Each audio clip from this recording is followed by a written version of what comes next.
Hey everyone, David Ramsden-Wood, your host of the Hot Take of the Day podcast.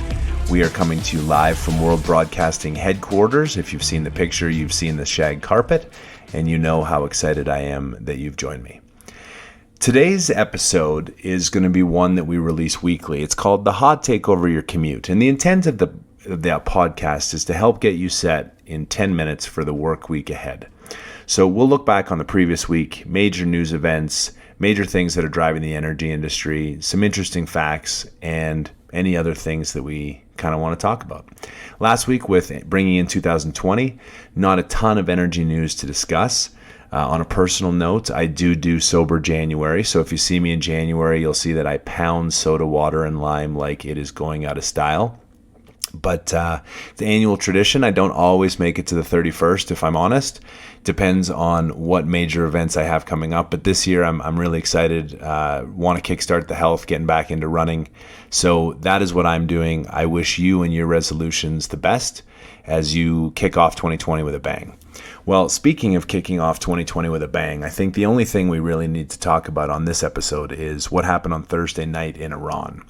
And Major Soleimani was an Iranian general before the airstrike in Baghdad at the Baghdad airport ended his life. And I'm not going to spend a lot of time on the good, the bad, or the ugly of the geopolitics of that situation because, quite honestly, there's a lot more politically savvy, geopolitically savvy people that can talk about the political ramifications. And when you're talking about the Middle East, your guess is as good as mine. A guy I follow, and I have him in the show notes, is Peter Zihan on geopolitics. Really good expertise on the Middle East. So it's in the show notes. If you want to do a little bit more reading, I definitely recommend having a look at his articles. The New Yorker also had some nice ones over the weekend, so I'll post some links to that. But broadly speaking, I think to understand really what the impact of the Iranian airstrike or the American airstrike on an Iranian general in Iraq, that's quite a mouthful.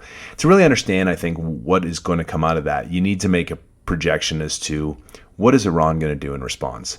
Some interesting facts about Iran. They have the capability of producing 3.8 million barrels a day. And as you know, global oil demand/supply is around 100 million barrels a day. So roughly they do 4% of the world's oil supply. They have 81 million people, which is a surprising number. I was quite surprised. By comparison, Iraq has 38 million people, Kuwait has 4.2 million people, and Saudi Arabia has 33 million people. So of that oil producing part of the world that produces or has the capability to produce about 20% of the entire global production, the largest by far, in fact, exceeds the combined population of Iraq, Saudi Arabia, and Kuwait, is Iran. And as you probably know, in November of 2018, the U.S. reintroduced sanctions against Iran, which has really crippled their economy and certainly is in no large or no small part of some of what drove the attacks over the last month, the attacks over the last 3 months, and the attacks really over the last year that culminated in the ultimate, I'm going to call it an assassination, I guess, of a general in wartime. So be that as it may. What I find really interesting about Iran is they're currently producing 2 million barrels a day, which is about what their domestic requirement is because they're not allowed to export any crude. So in terms of their economy, they really have no capability to grow the economy. That's a major driver in terms of how Iran might respond. They don't have the financial capability to sustain a war against the world's most wealthy, powerful nation with the largest military.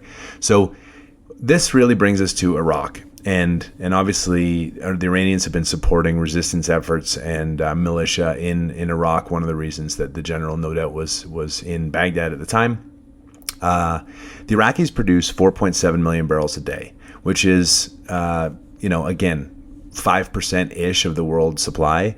And so if you're going to see anything break out in Iran, it's likely to be a proxy war through attacks on infrastructure around Iraq. The Gulf War, I remember it because I was in grade 7. I had no idea what a war was. I just knew that the oil price went up, and that was good because my dad worked in the energy industry. I obviously have a very different view of that today. But I think about the potential ramifications, and clearly geopolitical instability in the Middle East is going to drive a premium to oil.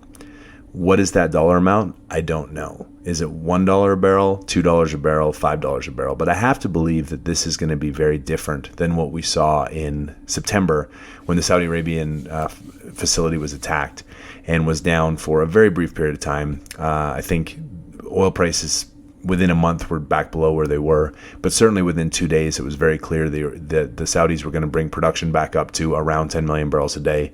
They have inventory around the world of around 120 million barrels a day, or 120 million barrels. So there was really no risk to the supply. This, in terms of potential attacks on infrastructure, attacks on facilities, attacks in Iraq on 5 million barrels a day, further drone attacks in Saudi Arabia and on infrastructure, you may end up with 1, 2, 3, 5 million barrels a day potentially at risk. And in that scenario, I think you definitely see tightness of supply, which continues to drive price. I think the other thing to think about is right now, as you look, on your typical news report or website where you get your news, oil is reported for the February contract month. And it closed on Friday at 63 and change per barrel. But when you look out to November and December, you can see that prices trade below $60 a share. The quotes I saw on Friday were below $60 a barrel roughly by August. So 2 questions that I had that will be answered over the coming weeks. Did the price of oil only go up $1 or $2 on Friday because a tremendous number of producers were selling forward barrels and hedging and taking the opportunity to lock in $60 a barrel oil for the first 6, 7, 8 months of the year when they could, to guarantee their cash flow and pay down debt? We've talked a lot about the crisis of balance sheets.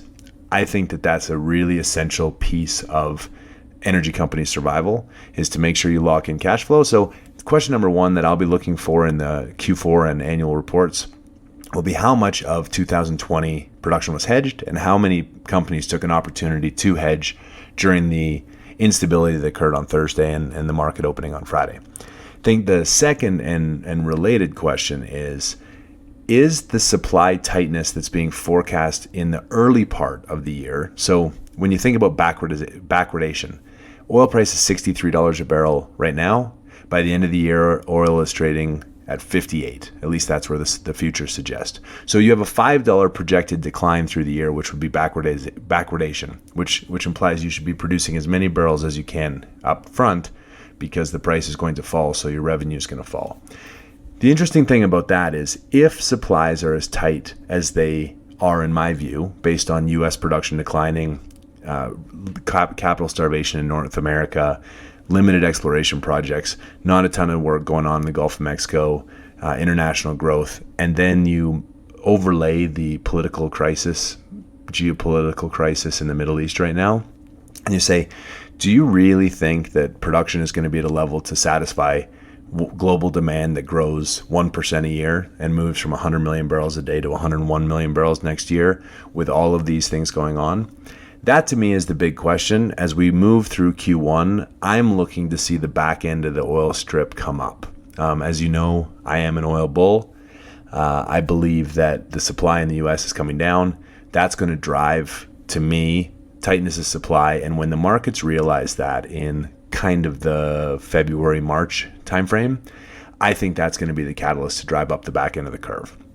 That's one of the reasons I'm so optimistic around being able to pay down debt if you're a good financial company, good financial balance sheet, E&P company in the U.S. right now. So that's sort of the episode today. Iran is a big deal. There's a lot of people in that region. There's a lot of production coming out of that region. I think that the next 2 weeks will be very instructive. But to me, my takeaway is this is a very different geopolitical situation than was this discrete attack on a facility in Saudi Arabia in September and in the tankers through the Strait of Hormuz in June, and that this has the potential to be a much longer-lived crisis, and based on how the Iranians respond in the coming weeks will drive the geopolitical premium that's built into oil. Thanks for joining us. Hope you have a great week. Until next time, find us on hottakeoftheday.com. Subscribe to our email service so that you can get that sent to you directly each morning. and check out my book, What the F is Wrong with Everyone Else? What They Didn't Teach You in Business School. Thanks for joining and have a great day.